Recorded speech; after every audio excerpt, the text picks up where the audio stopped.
Okay, we are now at the section I don't feel good about this week. And my first take is something so weird, but I have to talk about it because I wonder if other people are feeling this way. And if you're not, that's okay. I realize that what's going on up here is not always 100% relatable, but it is 100% crazy. So let's start with my first one, which is okay. So, on Instagram, when someone posts a video and maybe they're making like a delicious chicken recipe. And oftentimes, like when someone's making a recipe on Instagram, they'll share it in the comments. But it's when someone is making a chicken recipe and they say in the caption, comment chicken in all caps, and I'll DM you the recipe. And baby, I hate this so much. And here's why. I have seen like, and it's not just like recipes, like if someone's wearing like a skirt or a sweater and you want to know where it's from, they'll say like comment sweater in the comments section and I'll DM you. And I don't know why, but I feel so much intense secondhand embarrassment when I'm scrolling through Instagram and I see someone I know has commented chicken on all caps in the comments. And it's like, I see it. I see it. I know you're jonesing for a good chicken recipe and you're so desperate. You're participating in this ritual. By the way, if I ever get big enough on Instagram to do this, and I do this, and there's some sort of money making opportunity for me to be doing it, like baby, scroll past and don't judge me because I'm doing it. I'm just saying it's embarrassing. Like I see someone like jonesing for a skirt or a sweater or whatever, and it's like big chicken in their comments. I don't know why I feel so embarrassed for them. And there are so many times when I've been like, oh my God, I would love to know how to make that chicken recipe, or how did you get your tofu so crispy? Or oh my God, what's in that sauce? But you can put a gun to my head and I'm not commenting sauce in all capital letters in your comment section because I think about someone seeing me and being like, okay, sauce pervert. And because I do that. And I realize that that makes me like a shitty person to like be weirdly judgmental about this one very specific thing on Instagram. But like, I don't want anybody knowing I'm doing that. I don't want anybody knowing how badly I want that sweater. You know what I mean? It's just it's not for me. And when I see it, I think, okay, enjoy your discount sweater as if I'm paying full price for fucking anything. I am so on board with the deal. It's not how much it costs, it's how much personal cost it feels to have someone see you want something on the internet. Okay, so the second thing I don't feel good about this week, this is, and I will preface this by saying that this is very much just a me thing. I am not putting this on anyone else. Everyone's journey is different. Now that that disclaimer is out of the way, let me talk about what I'm talking about.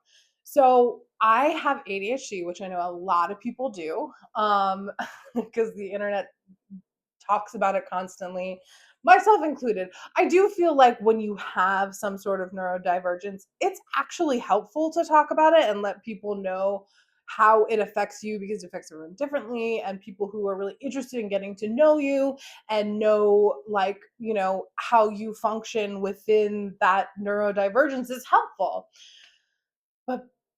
But I feel like when I first started like okay, when I first started looking into my own ADHD stuff on TikTok, tons of videos. Also, there's a lot of like misinformation out there, so like that's all a whole thing. But I kept watching people who posted videos about like what they experience as a person with ADHD and how it presents in them. And sometimes I found that very helpful. It's like, oh, that's me too. That happens to me too. Because I got diagnosed with it when I was quite young and then just went on medication, but had no really understanding of what it meant to have ADHD, particularly as a woman, particularly as an adult. And so hearing other people talk about it, very helpful for me, right?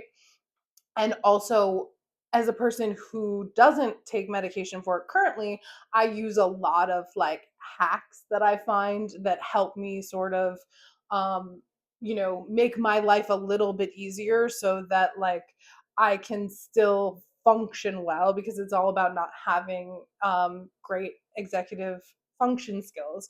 So I struggle with tasks and daily things and keeping organized, and I want help with that. I do feel like when I first started going into this rabbit hole of the ADHDers online, it was everything. Everything was ADHD.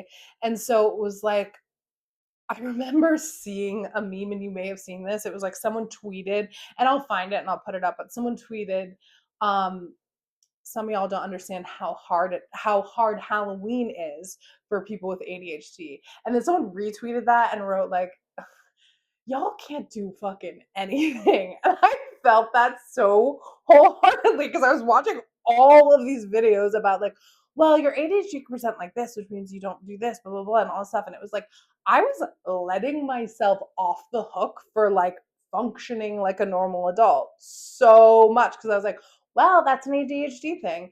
But what I don't feel good about is letting myself off the hook from like being a functioning adult.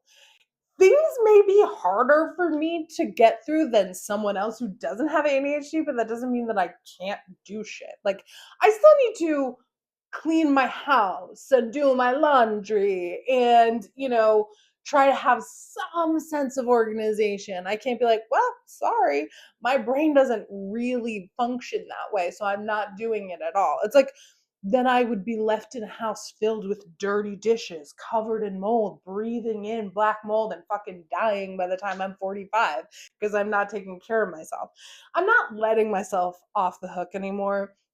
I'm creating, I'm changing things about my house and the way that I do things so that I can more easily function the way that my brain thinks. But like, I can't stop like living as an adult, and I kind of am seeing some of that. I definitely was seeing that within myself. So I don't feel good about letting myself off the hook for that at all. I gotta function.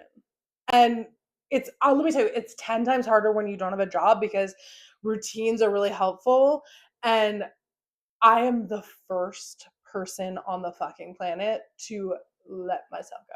Like, I like, and this is the thing, this is why this is actually a hack that I need to have for myself so that I can like be a person. But I set up a lot of things for myself that require me to show up for somebody else, because I'm the first person to not show up for myself and just like sit and do nothing and have like what they call ADHD paralysis. So there's so much to do that I'm not doing any of it. So that's my hack. That's how I'm getting through this, is that I'm showing up for other people because I don't want to disappoint anybody. So this is really good. If you're a person with ADHD and you know, a a people pleaser to the point where it's like it causes anxiety in you, you should focus on pleasing people before you please yourself.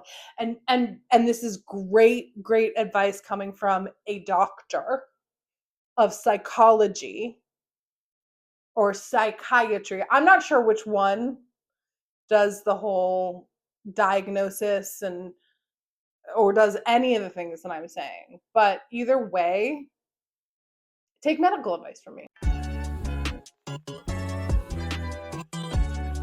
I feel good about this.